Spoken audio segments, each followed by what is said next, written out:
In 1928, during a choppy voyage to Antarctica, the crew of a ship dubbed the Evermore Rolling gave their vessel an optimistic name. But that hope didn't last.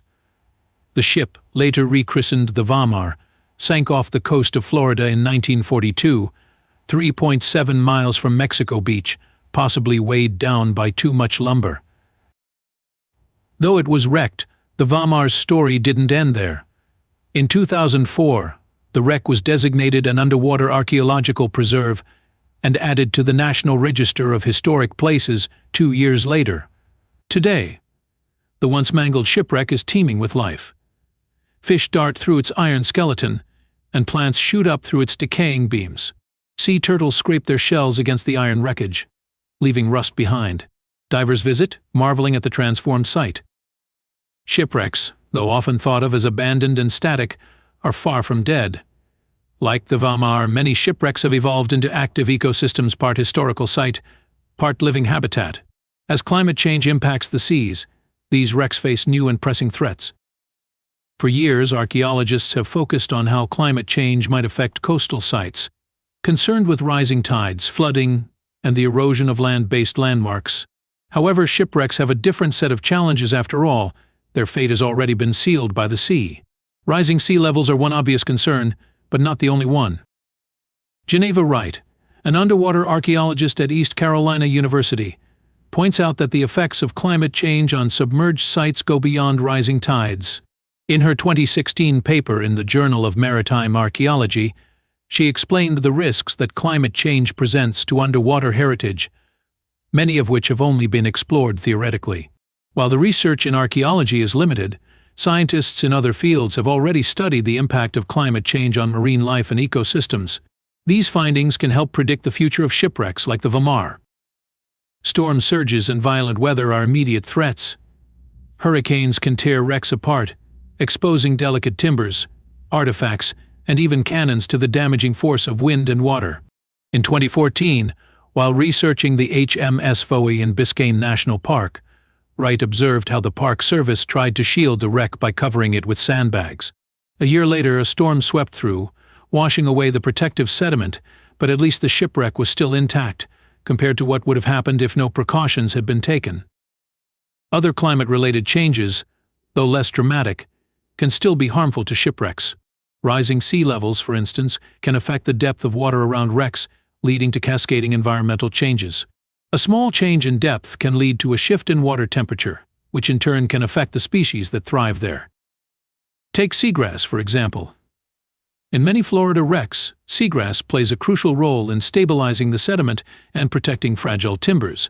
However, seagrass typically disappears in waters deeper than 30 feet, where the temperature drops and oxygen levels fall. With sea levels projected to rise by several feet by 2100, wrecks could be submerged to depths that make it impossible for seagrass to survive, leaving the wrecks more exposed to erosion and deterioration. As the ocean absorbs more carbon dioxide, it is also becoming more acidic, which poses another threat. Ocean acidification, often called climate change's evil twin, can erode the protective layers on shipwrecks, especially those made of iron. These layers, called concretions, are formed when rust interacts with seawater, creating a crust that has protected wrecks for centuries. However, acid from the ocean dissolves this calcium carbonate coating, which acts like a shield against further corrosion. If the acidification continues, it could hasten the destruction of iron-hulled wrecks, making them more vulnerable to further damage. Beyond the physical degradation of shipwrecks, there are also concerns about the hazardous materials that may still be inside the wrecks. Many sunken ships, particularly those from the World War II era, could still contain dangerous substances like oil, armaments, or even chemical weapons. As wrecks corrode, these materials could be released into the environment, creating environmental and health hazards.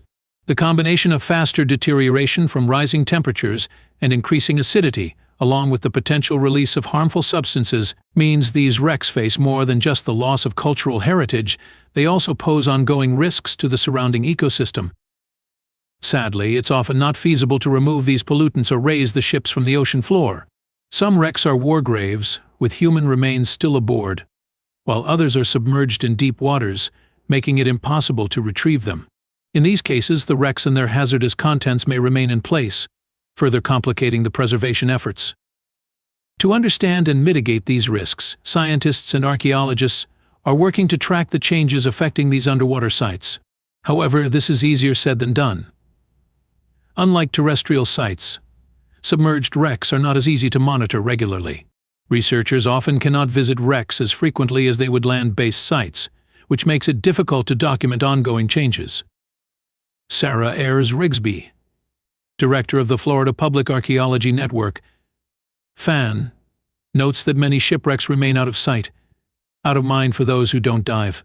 However, in Florida, where the state is surrounded by water, many people are avid divers. Tourists often visit Florida to explore the state's 12 underwater archaeological preserves and the 9 wrecks scattered throughout the Florida Keys National Marine Sanctuary, managed by NOAA. To help monitor these wrecks, NOAA created a shipwreck trail for divers, and the Florida Department of State has documented wrecks in what it calls museums in the sea. The Florida Public Archaeology Network, FAN, sees an opportunity in these visitors. Since many divers are already interested in shipwrecks, the organization encourages them to take part in documenting the changes they observe. Divers can report back on what they see during their explorations, especially regarding the impacts of climate change, like sediment shifts or coral bleaching. By working with divers, FAN taps into a wealth of observations, some of which help the archaeologists discover sites they might not have otherwise known about. Ayres-Rigsby and Della Scott-Ireton, Associate Director of FAN, have been encouraging recreational divers to contribute to archaeological research. As part of FPNN's efforts, they've been offering training in archaeological stewardship and piloting their Heritage Monitoring Scouts program. This self-guided citizen science initiative enables divers to fill out waterproof forms during their dives to report on various underwater sites. These forms help document climate impacts, such as changes in sediment buildup or shifts in marine life, as well as other threats like looting or vandalism. So far, this initiative has yielded some valuable reports. FAN has received 10 forms, including ones that document sites the archaeologists hadn't previously registered. Eventually, Scott-Ireton hopes to take this a step further by providing divers with tools, such as salinity meters, so they can collect data on water conditions as well. However, that will depend on future funding to make it a reality. In the past, there have been some conflicts between archaeologists and divers, particularly when it comes to looting. However, Wright believes it doesn't have to be an adversarial relationship. She encourages divers to channel their enthusiasm in a more constructive direction by protecting wrecks rather than plundering them. Instead of taking a souvenir from a wreck, you can choose to marvel at it where it rests, share its story, and help protect it, she says. That way, you're part of preserving the history for future generations. Through these citizen science efforts, divers can become active participants in the preservation of underwater heritage, bridging the gap between archaeological research and public engagement. With the combined efforts of scientists, archaeologists, and the diving community, there is hope for better monitoring and understanding of how climate change is impacting shipwrecks and other submerged sites. While the future of wrecks like the VAMR is uncertain, their transformation into living ecosystems shows the resilience of nature.